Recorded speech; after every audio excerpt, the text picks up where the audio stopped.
एक समय की बात है। एक गांव में मोहन नाम का एक नौजवान रहता था। मोहन का शरीर गठीला और बहुत सुंदर था। मोहन रोज सुबह शहर में काम करने जाता और फिर शाम को अपने गांव लौट आता। गांव और शहर के बीच में एक जंगल पड़ता था। उस जंगल में एक चुड़ैल रहती थी। वो रोज मोहन को जंगल से आते जाते देखती थी। फिर कुछ समय बाद मोहन की शादी राधा नाम की एक बहुत ही सुंदर लड़की से हो जाती है। एक दिन मोहन अपनी पत्नी राधा से कहता है, राधा, मैंने तुमसे कितनी बार कहा है कि तुम मेरे लिए सुबह सुबह खाना बना दिया करो। मैं रोज काम पर देरी से पहुंचता हूँ।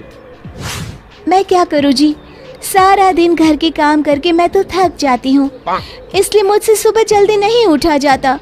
सुनो जी, मैं तो कहती हूँ क्यों ना हम अपने घर में एक नौकर रख लें। अरे भाग्यवान, अभी हमारी इतनी आमदनी नहीं है कि हम कोई नौकर रख सके।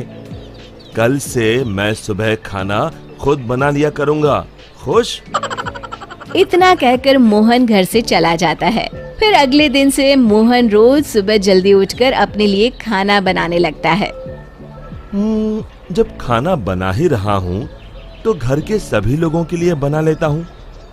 फिर मोहन रोज सुबह सबके लिए खाना बनाता और शहर में काम करने चला जाता। दूसरी तरफ राधा घर में सारा दिन आराम करती और घर के बाकी काम अपनी सास से करवाती। हे भगवान, ये बुढ़ापे में तू मुझसे किस जन्म का बदला ले रहा है, जो ऐसी बहू को मेरे पल्ले बांध दिया है। फिर कुछ दिनों बाद राधा मोहन से नई साड़ी और गहनों की जिद करती है। मोहन उसे समझाने की कोशिश करता है कि वो अभी ये सब खरीदने में असमर्थ है, लेकिन राधा नहीं मानती और राधा के रोज रोज के नखरों से तंग आकर मोहन गुस्से में घर से निकल जाता है। कब वो जंगल में पहुंच जाता है उसे भी पता नहीं चलता। तभी एक चुड़ैल की नजर मोहन पर पड़ती है। अरे, मैं तो घर से बहुत दूर आ गया हूँ। ओहो, रात भी बहुत हो गई। घर में सब परेशान हो रहे होंगे। फिर मोहन वापस अपने घर की ओर चल पड़ता है। चुड़ैल भी मोहन का पीछा करते करते उसके घर तक पहुंच जाती है। फिर मोहन अपने घर पहुंचकर दरवाजा खटखटाता है। तभी उसकी राधा दरवाजा खोलती है। उसके चेहरे की मुस्कान देख मोहन को थोड़ी हैरानी होती है। फिर राधा कहती है, मुझे माफ कर दीजिए जी, मुझसे गलती हो गई। मैं भूल गई थी कि औरत का असली गहना उसका पति होता है। आगे से मैं आपको कभी नाराज नहीं करूंगी। राधा को अपनी गलती का एहसास हो गया है। ये देखकर मोहन उसे माफ कर देता है। फिर अगले दिन से राधा रोज सवेरे उठकर मोहन के लिए खाना पकाती, घर के सारे काम करती, साथ ही साथ अपनी सास ससुर की खूब सेवा करती। अपनी पत्नी में आए इस परिवर्तन को देख मोहन की खुशी का ठिकाना नहीं रहता। एक दिन राधा की सास राधा से कहती है, बहू, आज मैंने घर में हवन रखा है। बाबा जी किसी भी वक्त आते होंगे तो सब तैयारी करके रख दे। जी माँ जी। फिर थोड़ी देर बाद बाबा जी अपने चेले के साथ उनके घर पर आते हैं। अलख निरंजन। आइए आइए बाबा जी, मैं आपका ही इंतजार कर रही थी। फिर बाबा जी हवन की तैयारी शुरू करते हैं और मोहन और राधा को हवन में बैठने के लिए कहते हैं। मोहन तो वहां आकर बैठ जाता है, लेकिन राधा वहां आने से मना कर देती है।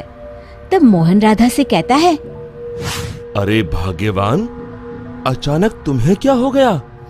तभी बाबा जी को राधा पर कुछ संदेह होता है। अलख निरंजन, माँ जी, तुम्हारे बहू के हाव भाव देखकर मैं पहले ही समझ गया था कि इसके अंदर किसी चुड़ैल का वास है।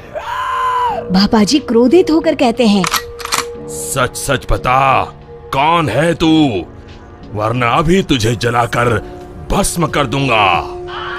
फिर बाबा जी जोर जोर से मंत्र पढ़ना शुरू कर देते हैं। ओम चामुंडाय विच्चाय नमः, ओम चामुंडाय विच्चाय नमः। तभी अचानक राधा की आवाज बदल जाती है और वो बाबा जी को हाथ जोड़कर कहती है, नहीं नहीं, मुझे छोड़ दीजिए। मैं एक चुड़ैल हूँ। मैं रोज मोहन को जंगल से गुजरते हुए देखती थी। मैं मोहन की सुंदरता पर मोहित हो गई थी। फिर मैंने देखा कि राधा मोहन और अपने सास ससुर को दिन रात परेशान करती है। और एक दिन मौका पाकर मैंने राधा के शरीर में प्रवेश कर लिया।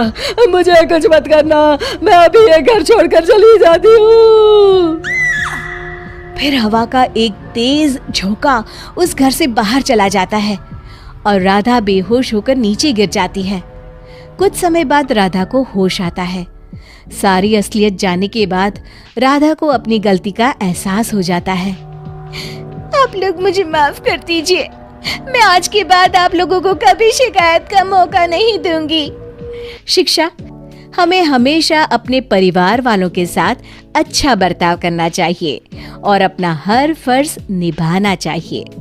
दोस्तों, हमें उम्मीद है कि आपको हमारी ये कहानी पसंद आई होगी।